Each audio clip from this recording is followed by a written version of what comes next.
Bonjour madame, bonsoir monsieur, chers auditeurs de Communion Télévision, votre fidélité nous honore. Bienvenue à ce Focus. Ce jour reçoit l'apôtre Étienne Komguep, le père fondateur du ministère Appel à la communion avec Dieu. Il vient ce jour nous parler de la 11e convention nationale qui est organisée au sein du ministère dont il est le père fondateur. Avec lui, pendant une quinzaine de minutes, l'apôtre va nous dévoiler ce qu'il a prévu pour cette énième convention. Apôtre, bienvenue dans ce studio. Merci Simon, chers téléspectateurs, que la grâce soit abonde sur vous. C'est un privilège de vous savoir nombreux à nous écouter. Soyez bénis. Apôtre, comment vous allez? Très bien, par la grâce de Dieu. Un apôtre fier. Oh, mais fier, bon, ma fierté c'est en Christ. Voilà. Quand je dis un apôtre fier, parce que vous attendez à accueillir la 11e convention nationale, vous savez que c'est pas facile. Nous avons traversé la 10e convention, et maintenant nous sommes à la 11e convention. Alors, à un moment donné, on peut quand même être fier de savoir que le Seigneur a permis qu'on atteigne ce niveau-là. Bon, oui, on attend beaucoup du Seigneur. C'est un moment de la manifestation de sa grâce. On voudrait encore voir sa grâce. Donc, nous lui rendons grâce pour les conventions antérieures. Et ça nous fait plaisir donc, de savoir qu'il y a une 11e. Et nous nous attendons encore à davantage de grâce de la part du Seigneur. Oui, mais apôtre, en tant que père fondateur d'un ministère, certainement vous êtes fixé des objectifs pour la 11e convention nationale. Si oui, lesquels? Oui, vous voyez, le thème évocateur, oui. Donc, le salut des âmes et la sainteté de l'Église. Donc, l'objectif, c'est que l'Église soit réveillée par rapport au salut des âmes, qu'on soit interpellé par rapport au salut des âmes. Vous voyez, ce n'est pas appartenir à l'Église qui fait le salut. Donc, il faut que nous puissions repenser le salut. Quelle est la commission que Dieu nous a donnée, que le Seigneur nous a donnée particulièrement. Alors, nous savons que le Seigneur travaille avec le cœur. Est-ce que nous avons encore le cœur pour le salut des âmes? Est-ce que nous savons encore ce que c'est que le salut? Donc, lorsque nous voyons les gens périr, quelle est notre préoccupation? Est-ce que nous devons nous préoccuper? Donc, d'une manière générale, cette préoccupation n'est pas vraiment telle que le Seigneur le fait. Donc, nous voulons donc axer cette convention sur le salut des âmes, donc nous rappeler de ce que le Seigneur attend de nous sur la terre, donc, et puis que le Seigneur nous motive donc, à commencer encore à porter le véritable fardeau par rapport aux âmes qui se perdent chaque jour. Donc c'est un objectif vraiment noble. Nous voulons que chacun, en rentrant de cette convention, ait un cœur qui pèse par rapport à ça. Avant d'arriver à l'apôtre, vous avez parlé de la sainteté, c'est ça? Bien sûr, la sainteté. Voilà. Et quand on écoute la thématique n'est pas circonscrite, parce que moi, je m'attendais à une thématique circonscrite concernant le ministère, mais nous nous rendons compte que c'est une thématique qui est assez large, apôtre. Bien sûr, le ministère est dans l'Église, donc la sainteté de l'Église est très important. Donc c'est très important parce que le salut est en rapport avec la sainteté. Jésus est venu pour nous sauver de nos péchés. Oui. Donc si nous sommes en Christ, si nous formons l'Église, nous formons son corps. Donc ce corps doit être saint. Mais ce n'est pas ce que nous voyons très souvent. Oui. Donc si le corps n'est pas saint, il ne pourra pas produire des âmes saintes. Donc c'est important donc, de parler de la sainteté de l'Église. Oui. Et puis bon, la sainteté c'est aussi la séparation. Oui. Donc quel est l'état de nos cœurs? Donc nous avons besoin que nos cœurs soient préparés pour que le Seigneur y mette sa volonté. Et que nous puissions donc comprendre la profondeur de l'égarement des âmes qui sont perdues. Parce que si nos cœurs sont encombrés, nous ne pourrons pas voir, parce que ce sont des choses spirituelles. Quelqu'un qui a les yeux qui ne voit pas bien ne pourra pas apprécier les choses. Donc il faut que nos yeux soient nettoyés sur le plan spirituel pour que nous puissions donc apprécier l'état de perdition des âmes de notre nation, et même au-delà de notre nation. Oui, mais est-ce qu'apôtre, pendant ce moment, il y aura un temps où vous allez disposer pour le salut des âmes? Oui, le salut des âmes, c'est d'abord un état d'esprit. C'est d'abord un état d'esprit. Donc vous ne pouvez pas sauver quelqu'un étant vous-même malade, étant vous-même en perdition. Donc il faut que l'Église revienne. Déjà la prière qu'on va faire, donc va permettre que les âmes puissent être préparées. Oui. Parce que l'âge de salut, c'est tout un processus. Il y a l'état d'esprit, il y a la prière. Parce que la prière même, c'est la prière du juste peut même déjà sauver les âmes. Oui. Donc nous ne pensons pas que sauver les âmes, c'est seulement sauver les âmes pour les amener dans notre ministère. Non. Oui. Donc nous devons que les âmes, que le pays soit sauvé. Et pour cela, nous devons donc prier et poser des actions individuelles chaque jour. Et même des actions collectives. Donc voilà, nous allons trouver des stratégies pour le faire. D'accord. Maintenant, apôtre, la convention, on nous l'a dit tantôt, le comité technique d'organisation nous a dit que la convention commence en principe, tout commence le 18 avec l'arrivée et l'accueil des délégations. Et maintenant le 19, ça démarre sur les chapeaux de roue. L'on pourra s'attendre à combien de messages, apôtre? Voilà donc le message du 19. Combien de messages Combien au de total? messages? 6 Oui. messages. 6 en messages, tout, oui. oui. Donc je suis l'auteur par le Saint-Esprit, bien sûr, de 4. Donc, 2 autres seront donnés par 2 autres collaborateurs, les pasteurs. Oui. Oui. Donc Antoine, le pasteur Honoré. Oui.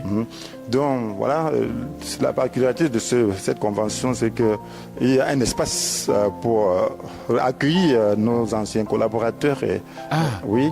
Mais voilà notre pan de voile que vous ouvrez.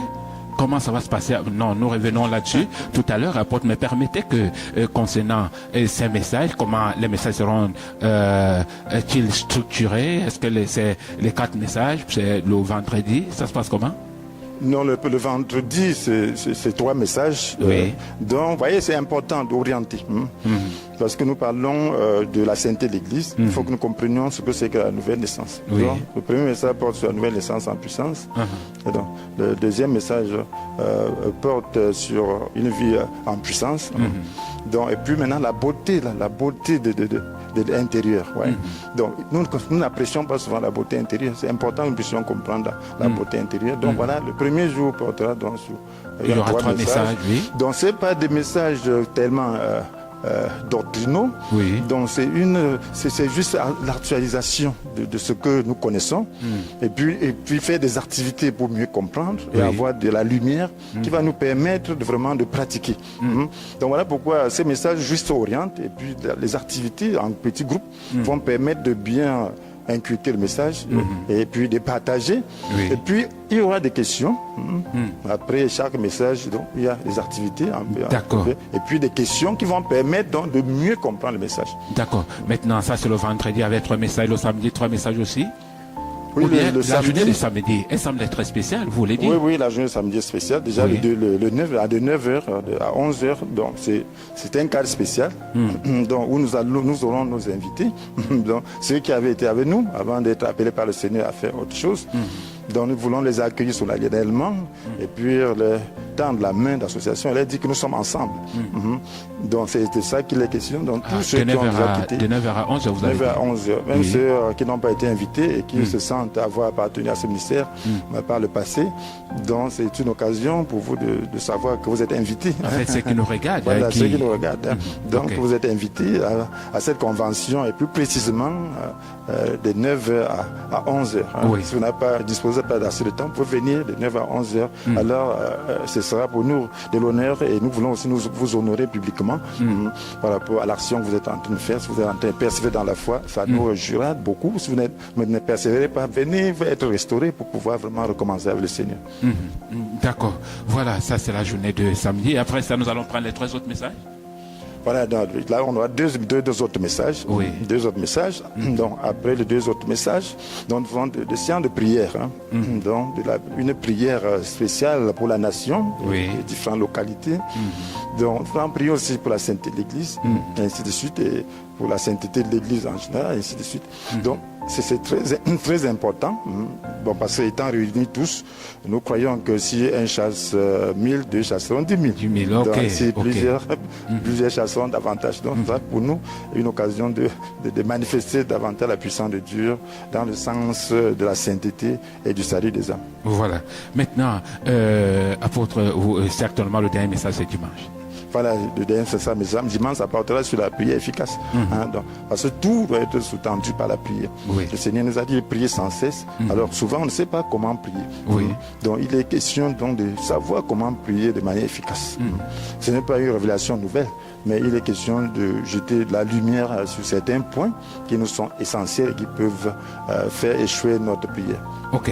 Voilà, en tant que père fondateur du ministère, apôtre, il y a certainement c'est l'atmosphère que vous aimeriez voir pendant ce moment suivi. Qu'est-ce que vous aimeriez voir dans les cœurs et même les visages de ceux qui viendront? Voilà, je voudrais voir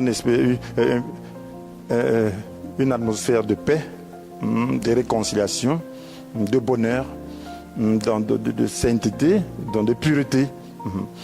Donc vous voyez, notre pays est en train de passer par des moments très difficiles. Et c'est l'Église qui est le sel de la terre. Donc l'Église doit être un cadre où le royaume de Dieu se manifeste. Vous savez que le royaume de Dieu, c'est un cadre de justice, de paix et de joie. Donc, je voudrais que pendant cette convention, qu'on puisse vivre le ciel sur la terre. Donc, d'une manière pratique, nous puissions expérimenter un avant-goût du royaume de Dieu. Donc voilà à peu près mes attentes. Donc que ce soit une culture qui puisse être pratiquée même après avoir quitté la convention. Qu'on puisse aspirer donc, à vivre ainsi. Dans tous les jours et tout le temps et partout où on se rencontre. Oui, mais apôtre, il y a une question qui me vient tout de suite à l'esprit. Hein. Vous savez que quand on a souvent organisé des programmes, il y a souvent, on dit louange, adoration, message et puis prière. Est-ce qu'il y aura des moments, est-ce qu'il y aura des petits moments où vous pourrez consacrer afin de rentrer au ministère? Parce que souvent les gens en ont besoin. Bien sûr, il y aura beaucoup rendre ministère aux gens. Oui. Il y aura beaucoup rendre ministère. Les gens qui auront des problèmes, vous savez que souvent le ministère peut être superficiel. Donc lorsqu'on vient seulement devant, on prie pour quelqu'un, bon, on ne sait pas, on n'a pas causé avec cette personne. Donc les petits groupes vont permettre à ce que ce soit un cadre de pouvoir causer, partager ses besoins, ses problèmes avec les autres. Et l'Esprit de Dieu est là pour se servir de tout le monde. Oui. Donc ce sont des dirigeants, plusieurs qui sont là, c'est des croyants qui ont de l'âge et qui rendent ministère. Oui. Donc voilà, je crois en partageant avec les gens par rapport à leurs problèmes, en priant directement pour ces personnes, en les entourant. Donc si 10 personnes vous entourent, avec un bon cœur et partagent avec vous et prient pour vous, mais je crois que le ciel va se manifester. D'accord. Donc voilà à peu près. Maintenant, apôtre, au soir du 21 avril 2019, pour cette 11e convention, qu'est-ce que l'apôtre aimerait voir? Est-ce que l'apôtre s'est fixé et a mis dans sa tête qu'à ce soir, il faudra que ça soit comme ça, Oui, je voudrais qu'au soir du 21 de ce mois, que je vois tout le monde ayant compris la notion de sainteté, donc de l'Église, la notion de l'évangélisation, du salut des âmes. Que ce soit une préoccupation, que déjà en quittant d'ici, les gens aient une préoccupation par rapport à ça, que même au retour, qu'ils puissent commencer déjà à manifester, à pratiquer cela. Et que c'est parce qu'en réalité, le salut des âmes procure de la joie. Il y a la joie du salut. Donc, tant qu'on ne s'engage pas à sauver des âmes, tant que ce n'est pas une priorité pour nous, on n'aura jamais la joie au niveau où Dieu attend. Donc je voudrais qu'en partant d'ici, que la joie du ciel nous soit communiquée, de manière que chacun rentre avec une assurance et avec la puissance, la foi, l'espérance nécessaire pour pouvoir accomplir cela. Et que chacun ait aussi la notion de sainteté, sa notion de sainteté soit élargie, mais puis de sorte que chacun soit vraiment un artisan de la sainteté. Dans l'Église et dans la société. D'accord. Voilà, pour cette 11e convention nationale, nous retenons qu'il y a 3 hommes de Dieu qui vont prendre la parole, notamment l'apôtre Etienne Comdeb, qui est le père fondateur du ministère Appel à la communion avec Dieu, le révérend Antoine Félix Samba et l'évangéliste Honoré, tous du ministère Appel à la communion avec Dieu. Alors, apôtre, je vous laisse le soin de vous adresser aux téléspectateurs. Peut-être pendant cet entretien, il y a eu un mot, il y a une question que je n'ai pas pu poser. Vous avez le soin de vous adresser aux téléspectateurs. Voilà, je voulais dire que il y aura des petits groupes et puis il y a beaucoup d'autres personnes qui vont prendre la parole, mais pas simplement pour rendre ministère à la manière traditionnelle, mais pour prier, pour peut-être poser des questions, pour que ces questions puissent être étayées et aussi pour donner peut-être un point de vue sur une question particulière. Donc je m'adresse à vous pour vous dire que c'est une convention spéciale et je ne peux pas prévoir tout ce que Dieu va faire, mais je vous dis simplement, venez participer à cette occasion unique où le Seigneur veut se manifester, où le Seigneur veut tourner la page. Vous voyez, Dieu veut faire quelque chose de spécial. Venez vivre cela avec nous, parce que nous pensons que le Seigneur veut faire quelque chose de spécial. D'accord. Merci. Mesdames et messieurs, une sainte convocation. Le Seigneur Jésus-Christ convoque son peuple à partir du 18 avril 2019, du 18 au 21 avril 2019, au ministère Appel à la communion avec Dieu, situé au carrefour Isakam, plein carrefour Isakam, montée du dos. D'une part, le bâtiment est peint en bleu blanc. Les numéros de téléphone, vous pourrez les avoir au bas de votre petit écran si vous vous égarez, bien évidemment. Mesdames et messieurs, restez scotchés Communion Télévision, FM Communion, les programmes se poursuivent. Quant à moi, très bientôt sur les ondes. Merci à vous d'être venus. C'est moi qui vous remercie. La grâce du Seigneur nous couvre au nom puissant du Seigneur. Merci.